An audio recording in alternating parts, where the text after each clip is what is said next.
Allô! Alors, je vais vous montrer ma nouvelle série de mouvements de bras préférés à faire tous les matins idéalement. Ça prend 10 minutes, 12 minutes.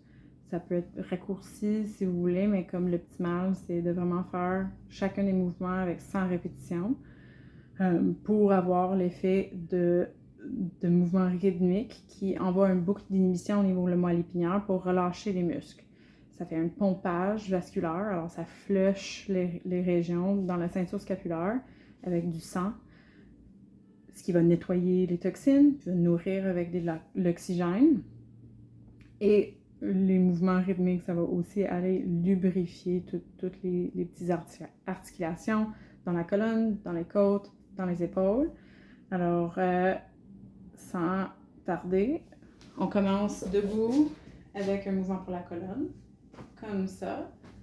Vraiment avec un mouvement rythmique. Alors, pas de mouvement rigide de rotation, il faut vraiment le laisser aller puis laisser les bras frapper un peu. Ensuite, en fente, on fait des mouvements en arrière en alternance. C'est sûr que ça, c'est avec une amplitude idéale. Si ce mouvement-là est vraiment difficile, on peut le faire dans notre amplitude de mouvement à nous. Et si c'est vraiment difficile, on peut plier les bras puis faire des petits cercles comme ça. Mais l'idée encore, c'est de trouver un mouvement quand même rythmé, puis pas de juste faire des mouvements très, très, très lents et secs. Ensuite, l'autre côté.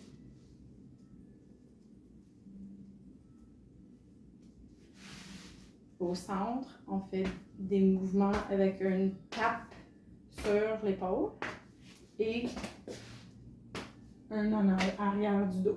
C'est pas important où ça frappe au niveau le base de la colonne, mais c'est avec le dos de la main.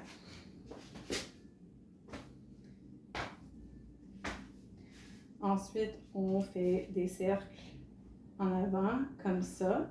Alors, ça peut être croisé, ça c'est un peu plus facile, tant qu'on alterne quel bras est en avant. Ou ça peut être plus large un peu, comme ça.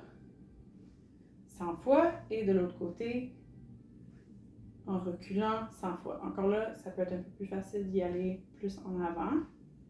On adapte selon notre niveau de force musculaire, puis aussi notre amplitude de mouvement. Alors si pour vous, les mouvements en arrière et en haut, c'est très difficile, ça peut être plus en avant. Mais encore là, on cherche quand même un momentum, un petit swing pour aller chercher le pompage, puis l'aspect rythmique. Et ensuite, il y a des tappings en dessous le bras.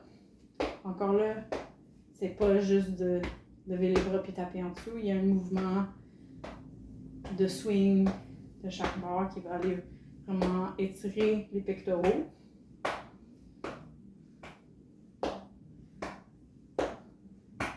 Fois.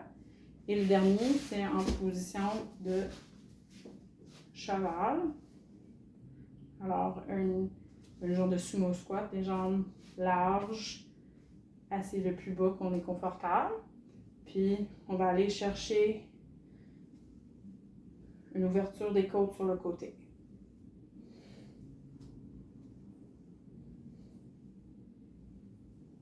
100 fois.